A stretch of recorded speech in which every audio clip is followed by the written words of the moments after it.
Enquanto isso, muitas notícias e muitos destaques nesta edição de Os Pingos nos Is. Inclusive, tem uma notícia que trata do presidente da República, porque depois de 6 meses no poder e 12 viagens internacionais, Lula vai realizar nesta sexta-feira a sua primeira visita oficial ao Rio Grande do Sul. Achei que era ao Brasil. Hoje, em entrevista à Rádio Gaúcha, o presidente se irritou ao ser questionado sobre a democracia na Venezuela. A gente separou justamente esse trecho. Vamos acompanhar. Olha, deixa eu lhe falar uma coisa. A Venezuela, ela tem mais eleições do que o Brasil. A Venezuela, desde que o Chávez tomou posse... Mas eleições não garantem democracias, né, presidente? Deixa eu lhe falar uma coisa. O conceito de democracia é relativo para você e para mim. Eu gosto de democracia porque é a democracia que me fez chegar à presidenta da República pela 3ª vez. Tá? Por isso que eu gosto da democracia e a exerço na sua plenitude. Tá? Aqui, eu acho que o mundo inteiro sabe que a governança do PT aqui é exemplo de exercício da democracia. Vai ter eleições esse ano na Venezuela. Vai ter eleições, a Rádio Gaúcha pode mandar uma equipe lá para saber se ela vai ser legítima ou não. Presidente, eu fui preso na Venezuela 3 anos atrás, então acho que o senhor diria hoje que a Venezuela é uma democracia? O que fez o mundo tentando eleger o Guaidó presidente da Venezuela, um cidadão que não tenha sido eleito, se a moda pega, não tem mais garantia na democracia e não tem mais garantia no mandato das pessoas. Quem quiser derrotar o Maduro, derrote nas próximas eleições. Agora vai ter eleições. Derrote. E assuma o poder. Vamos lá fiscalizar. Se não tiver uma eleição honesta, a gente fala. É isso. Vamos repercutir, então, a entrevista concedida pelo presidente Lula à Rádio Gaúcha. Conexão com a capital federal, Brasília. Lá está José Maria Trindade, a quem eu agradeço demais pela participação. Zé, seja muito bem-vindo. Uma ótima noite a você. Essa frase dita por Lula nessa entrevista vem sendo alvo de muitas críticas. Pude acompanhar aqui nas redes sociais. Eu vou até repetir, disse o presidente, abro aspas, o conceito de democracia é relativo para você e para mim, falando com o jornalista da Rádio Gaúcha. Quando Lula questiona o conceito de democracia, ele quer justificar o quê, Zé? Olha, ou é amor exacerbado ou uma projeção para se transformar um Maduro no futuro, né? Muito boa noite, Daniel, boa noite, Pavinato, boa noite, Mota, e boa noite, Dantas, que está aqui comigo. Uma boa noite especial para você que nos acompanha e nos dá apoio neste momento. É preciso sim, nós da comunicação estamos sob ataque a uma tentativa de controle. Olha, este conceito abstrato que o presidente Lula tem da democracia não existe. A democracia, ela tem contornos, ela tem limites. E a democracia é composta de pontos específicos que fazem o regime ter esse nome. As coisas têm nome e a democracia tem conceitos. Não é só a eleição. Mesmo que existissem eleições limpas, e não são, as eleições da Venezuela não são eleições transparentes e não são eleições limpas, mesmo se fossem, não seria uma democracia se não houvesse o conjunto de outros pontos que são necessários. Uma imprensa livre é fundamental. O direito à liberdade de expressão, ele é sagrado em todas as democracias. A primeira vítima no regime forte é exatamente o direito de expressão, é o direito de falar o que pensa, é o direito de se expressar. Nós, na democracia, temos o direito de falar e a responsabilidade. Lá não, só tem o direito de ficar calado, onde não existe a democracia. Além de eleições livres, transparentes e limpas, repito, não basta fazer eleição fechada, além do direito à expressão, a liberdade de expressão, existe uma coisa fundamental, a alternância de poder. É aí que o bicho pega. Os ditadores odeiam essa história de alternância de comando, alternância de presidentes da República. Nenhum desses 3 pontos que eu citei, existem outros, né? Sim, nenhum desses 3 pontos está presente no regime esquisito da Venezuela, mas é uma ditadura onde os adversários são presos. Cerca de de 300 venezuelanos são presos políticos e não há como confirmar esse número, é apenas uma projeção. Falando assim, dessa história de relativizar o conceito de democracia, dá arrepios, dá a impressão de que ele é o presidente da República. O presidente da República é recém-eleito.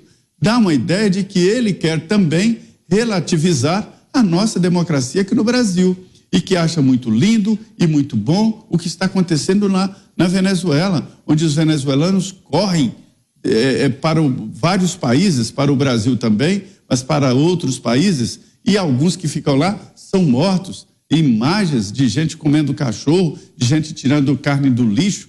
É esse o papel da democracia? A democracia vai além desses conceitos e pensa também na divisão de riquezas e a possibilidade de você progredir na vida. Isso é a democracia. Esse conceito caolho de democracia não existe em nenhum lugar do mundo. Dá arrepios, sim, Daniel, porque dá a impressão de que ele está fazendo uma projeção e uma tentativa de levar o Brasil exatamente para este caminho obscuro. Sobre esse assunto, a gente continua girando com os nossos comentaristas. Aqui em São Paulo, Tiago Pavinato. Pavinato, seja muito bem-vindo, uma ótima noite a você. Há um conceito bem definido, bem determinado sobre o que é democracia. O que lhe parece, o que Lula quer redefinir o conceito de democracia, Pavinato? Boa noite, Caniato. Boa noite, Mota, Trindade. Boa noite, Dantas. Boa noite, nossa audiência.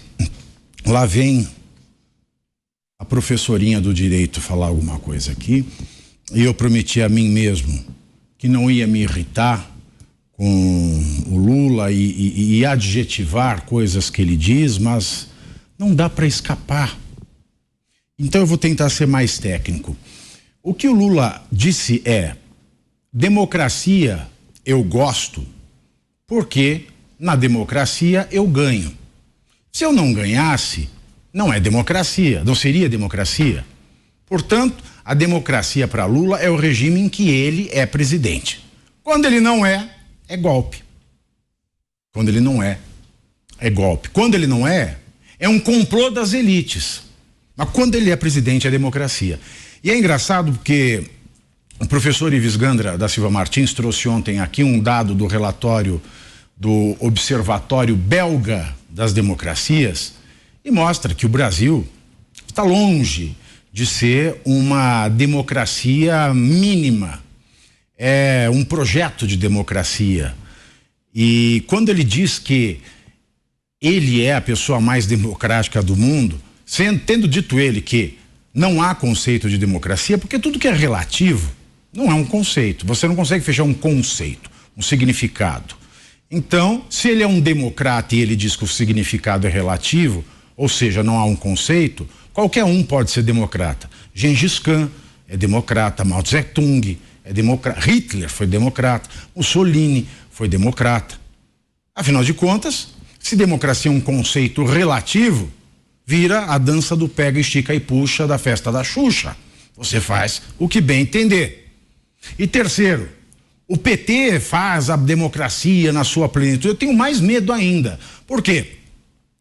Porque se ele afirma, como afirmou no Itamaraty, que a Venezuela é uma democracia, que o Maduro é um democrata e que quem diz o contrário é um narrativista antidemocrático, se o conceito de democracia relativo para Lula, ou seja, o não conceito, comporta e ainda diz que terão que pedir desculpas àqueles que dizem que Maduro não é um presidente democrático, eu fico com medo, porque se ele é o mais democrata, se o PT pratica a democracia e se a democracia é o que a gente vê na Venezuela, tirem as suas conclusões, senhores. Quando alguém diz que o Brasil pode virar uma Venezuela, eu passo a não duvidar, porque quem diz é o próprio Lula. Eu aplico a democracia. A Venezuela é uma democracia. Eu sou um democrata. Maduro é um democrata, logo, se você não for estúpido, você consegue resolver esta equação. E por fim, a forma como ele minimiza as coisas, né? Vai lá, ô repórter, monta lá uma stand da rádio, põe adesivinho, né? Faz adesivo, os carros que enfim, vai lá. A Venezuela não é um vilarejo, a Venezuela é um país. Vai lá, fiscaliza você.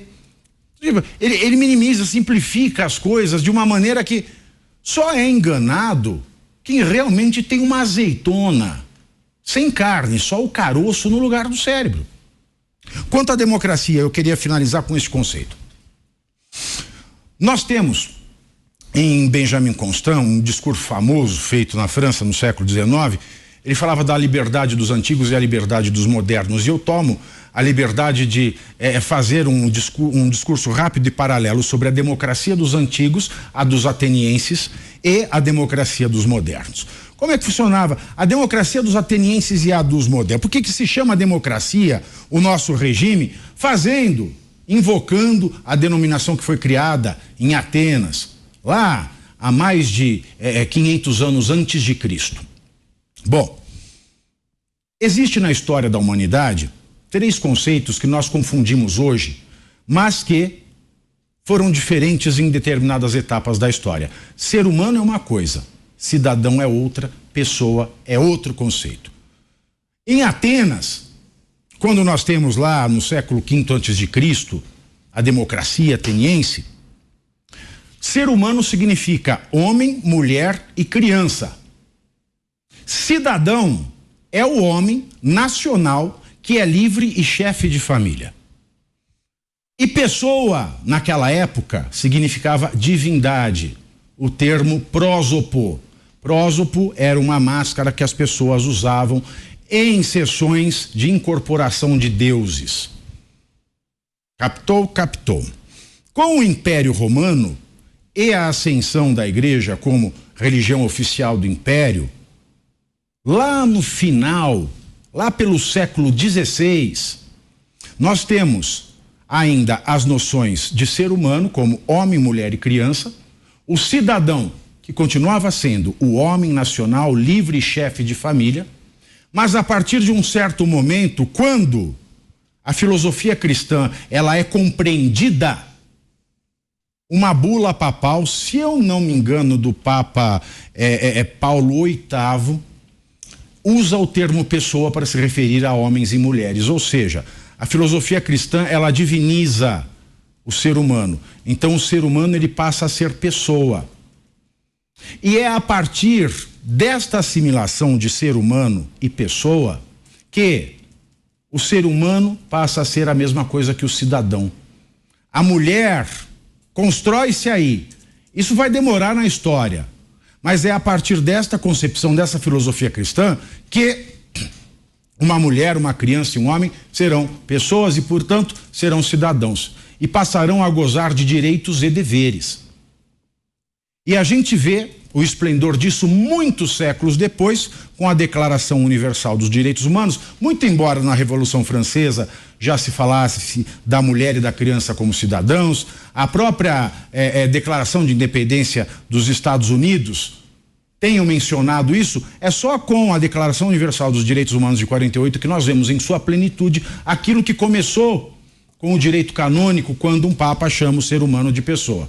Logo, a democracia hoje, ela é definida como, tal qual na Grécia Antiga, lá em Atenas, um regime em que se pode votar e ser votado, mas mais, pela contribuição da filosofia cristã, você pode votar e ser votado, e quem ganhou não pode ferir a pessoa, porque a pessoa é uma divindade. Sendo divindade, ela é livre e ela é igual. Logo, a democracia é o regime do qual todos podem participar nos cargos públicos, todos podem escolher, mas ninguém pode ter a sua liberdade e a sua igualdade violadas. Tiago Pavinato trazendo as suas análises, vários conceitos e também pitadinhas históricas. Agora vamos a Brasília. Cláudio Dantas com a gente. Dantas, seja muito bem-vindo, uma ótima noite a você, tratando dessa entrevista concedida por Lula à Rádio Gaúcha, e eu queria lhe questionar por qual razão Lula se esforça tanto para defender, ou como muitos dizem, né, passar pano para a Venezuela ou para o regime de Nicolás Maduro. Por que ele normaliza algo que o mundo inteiro critica? Daniel, deixa eu lhe falar uma coisa. Como diz o Lula, muito boa noite a toda a bancada, boa noite à nossa audiência. O Lula, ele tem, naturalmente, o seu próprio conceito de democracia, como deixou claro. Ele relativiza o conceito de democracia e no Brasil parece que tudo está sendo relativizado, inclusive o conceito de inocente, culpado, também já foi relativizado por aqui. Nós não vivemos numa democracia, muito menos a Venezuela. Eleição não garante o regime democrático. Aliás, quem se dedica ao estudo dos regimes, da evolução das democracias, faz uma diferenciação de tipos de democracia. Aquela que é realmente a democracia plena, que é a democracia liberal. E aí, eu faço aqui um parênteses para dizer o seguinte: democracia não é só regime político. Democracia é um estilo de vida. Democracia é um conceito de sociedade, de como a sociedade se estrutura, de como as pessoas interagem entre si, de como elas vivem. A democracia é aquela sociedade em que as pessoas primam pela liberdade. Então, partindo desse princípio, a eleição, o regime representativo, que foi a escolha para a consolidação dos regimes democráticos, ele serve à democracia, mas ele não garante a democracia. Tanto é que nós temos autocracias eleitorais. A Rússia é uma autocracia eleitoral, a Venezuela é uma autocracia eleitoral, a Hungria, a Turquia, são países em que há regimes de força, autoritários, em que a eleição ela é utilizada para a legitimação desse regime. Na verdade, para a legitimação daquele projeto de poder, para a legitimação do tirano.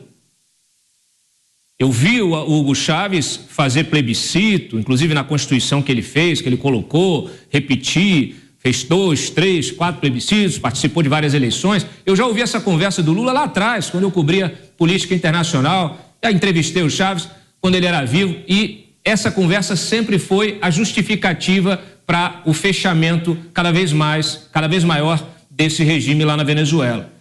E é a mesma justificativa que o Lula está utilizando.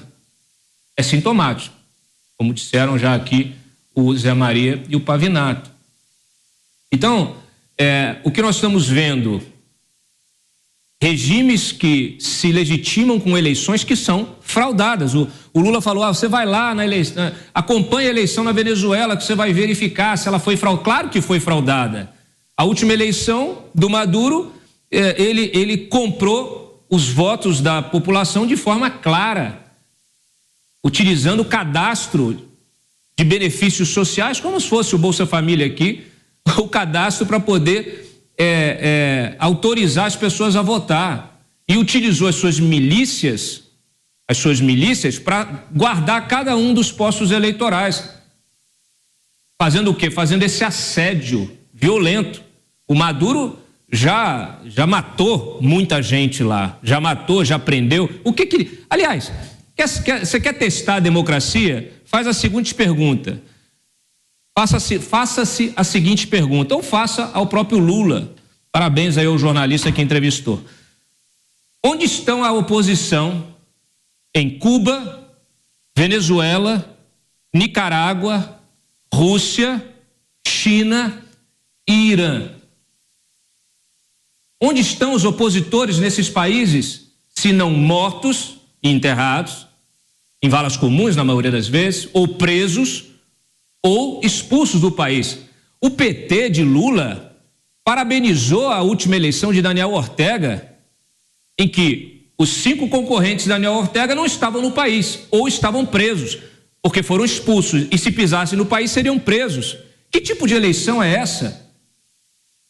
E o partido do presidente da República soltou uma nota para comemorar a festa da democracia na Nicarágua. É um tapa na cara? Não é um tapa na cara, é paredão.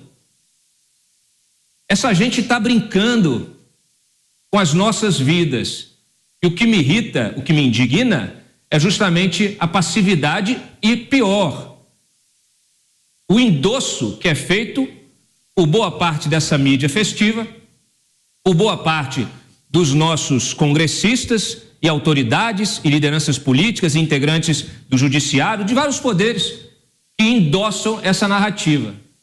O que nós estamos vendo é uma evolução, ou melhor, uma involução do regime democrático no Brasil, que não é uma democracia plena, está longe de ser uma democracia plena. Na América Latina nós só temos 3 democracias plenas: Costa Rica, Chile e Uruguai. O Brasil, ele está no nível de uma democracia parasitada por populismo autoritário, como diz no seu livro o meu amigo Augusto de Franco, que publicou recentemente um livro chamado Como as Democracias Nascem. Recomendo a todos. Democracia eleitoral parasitada por populismo autoritário. Nós estamos à beira de nos transformarmos numa autocracia eleitoral. E o Lula vai manter esse discurso vazio, oco, dizendo que está garantido, está legitimado por eleições. A gente continua o nosso giro com os comentaristas da Jovem Pan. Antes de passar para o Roberto Mota, o Thiago Pavinato tem um complemento. Mota, me perdoe, que tem aqui, eu estou no Pingos nos Is desde janeiro. Tem um participador aqui do chat que chama Tarik Biagio Assis. Todo dia ele posta alguma coisa para ofender os comentários e os comentaristas. E é isso que me mostra, assim, como tem gente que acredita, né, em discurso besta. Aí eu fico me perguntando, todo santo dia ele tá aqui das 18 às 20. Eu pergunto se ele gosta de dominatrix, de levar um tapa. Eu não sei o que ele gosta, porque ele tem esse prazer sádico. Se ele não tá gostando do programa, por que tá aqui todo santo dia das 18 às 20? Fica essa pergunta. Agora, Rio de Janeiro, Roberto Mota. Mota, seja bem-vindo, uma ótima noite a você. Estamos, claro, analisando essa participação do presidente Lula, entrevista concedida à tradicional Rádio Gaúcha do Rio Grande do Sul, e ele se referindo à Venezuela, dizendo que o conceito de democracia é relativo. Agora, eu achei curioso também quando ele foi questionado pelo jornalista se a Venezuela seria ou não um país democrático. Lula justificou dizendo que lá acontecem mais eleições do que no Brasil, como se isso fosse garantia de um processo limpo e transparente. Bem-vindo, Mota. Boa noite, Daniel. Boa noite, meus colegas. Boa noite, nossa querida audiência. Se os poderosos mandarem, pode acontecer até uma eleição todo dia. É só a ordem vir. Guerra é paz. Liberdade é escravidão e ignorância é força. Esses são os slogans do regime totalitário descrito no livro 1984 de George Orwell. Democracia é uma coisa relativa. Quem discordar disso está cometendo o crime de desopinião. Cuidado com o que você pensa. Cuidado com o que você diz, porque o grande irmão está observando você. O personagem principal do livro 1984 é Winston Smith. Ele é funcionário do Ministério da Verdade. O seu trabalho é reescrever as notícias dos jornais, notícias que por algum motivo passaram a desagradar o partido. Uma das ferramentas criadas pelo partido do livro 1984 para controlar a população foi modificar a linguagem. O partido criou a nova língua. A nova língua é uma linguagem controlada, que tem uma gramática simplificada e um vocabulário restrito. A nova língua foi projetada para limitar a capacidade individual de pensar criticamente ou articular conceitos subversivos, como identidade pessoal, autoexpressão e livre-arbítrio. Guerra é paz, liberdade é escravidão, ignorância é força e democracia é uma coisa relativa. É isso, trazendo as análises dos nossos comentaristas, vamos voltar a Brasília. José Maria Trindade, Zé, eu queria trazer um outro aspecto da notícia destacada pela nossa equipe de produção, porque o presidente Lula fará a primeira viagem ao estado do Rio Grande do Sul, depois de 12 viagens internacionais. E se nós olharmos para as eleições de 2022, Lula perdeu para Jair Bolsonaro no segundo turno no estado gaúcho, 56 a 43, 56,5 a 43,5. Isso explica alguma coisa? 3 minutos, Pois é, ele não será bem recebido lá, não. Existe uma lógica, a política ela é cheia de lógica, né? Existe uma lógica de que o governante, ele vai a um determinado local, evidentemente que ele vai se aproximar do local, mas não vai exatamente levar nada prático, mas sim levar uma atenção e conhecer o local e reconhecer pessoas. Isso indica a prioridade. É por isso que nós aqui nos Pingos nos Is batemos na tecla de que Lula prioriza e coloca como principal opção uma agenda internacional, uma agenda de relações exteriores. Eu não sei exatamente onde ele quer chegar com esse propósito. E ele esquece aqui internamente que o Brasil é grande e está carente exatamente de atenção do governo. Houve dificuldades recentes e é um momento em que o governo foi eleito com uma diferença muito pequena e teria uma obrigação de fazer uma união nacional.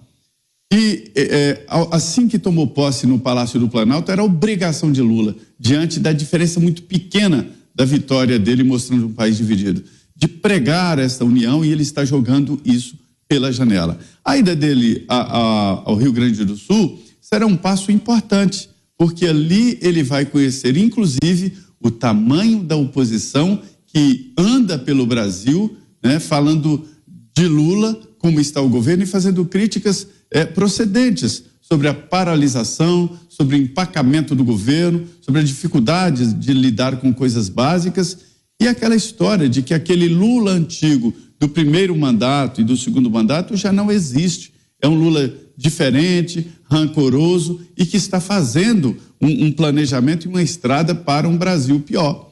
Então, lá no Rio Grande do Sul, primeiro, ele vai ter contato com a oposição de verdade e pessoal, inclusive de políticos conhecidos no Rio Grande do Sul, e conhecer um pouco mais deste estado que ele desprezou e por isso votou contra ele. O Rio Grande do Sul sempre, durante todo esse processo eleitoral, sempre mostrou que era contra Lula e por isso mesmo votou pesadamente em Jair Bolsonaro.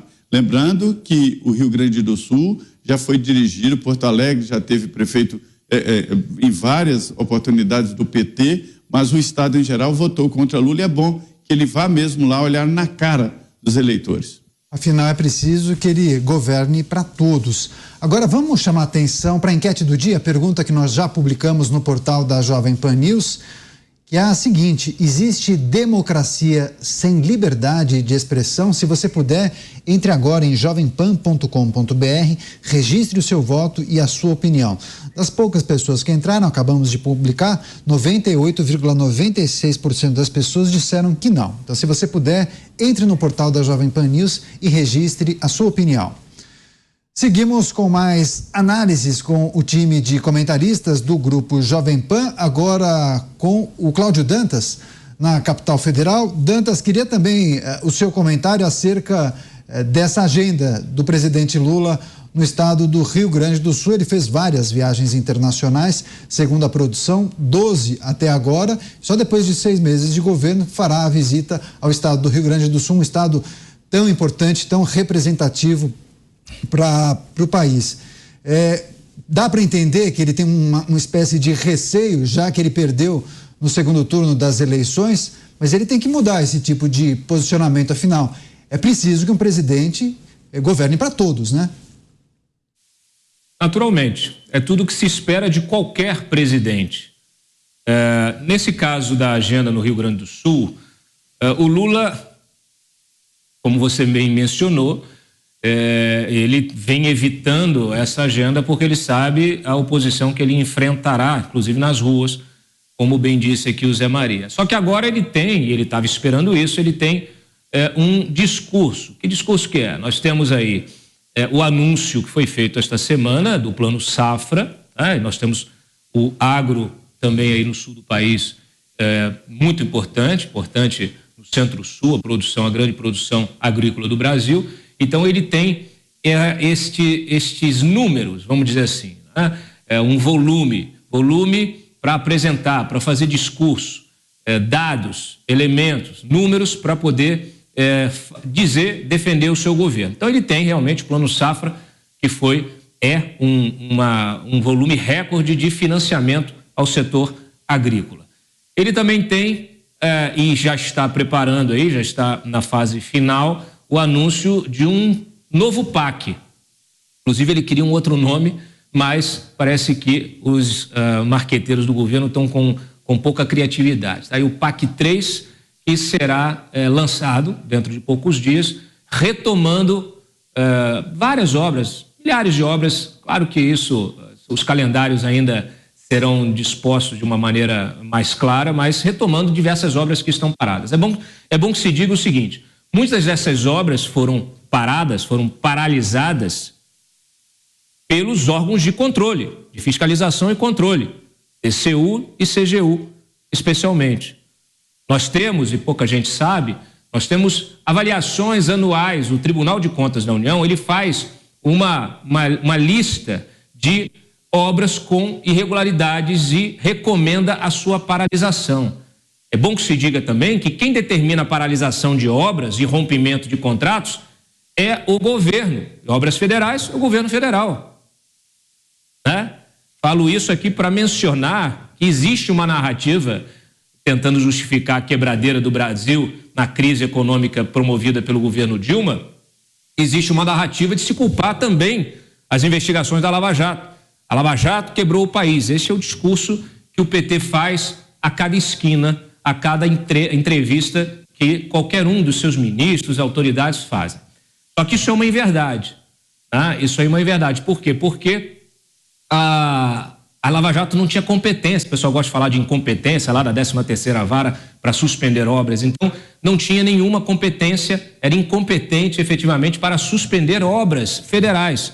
Não existe uma única decisão judicial que tenha suspendido obras. O que existe é uma investigação que descobriu corrupção em várias dessas obras.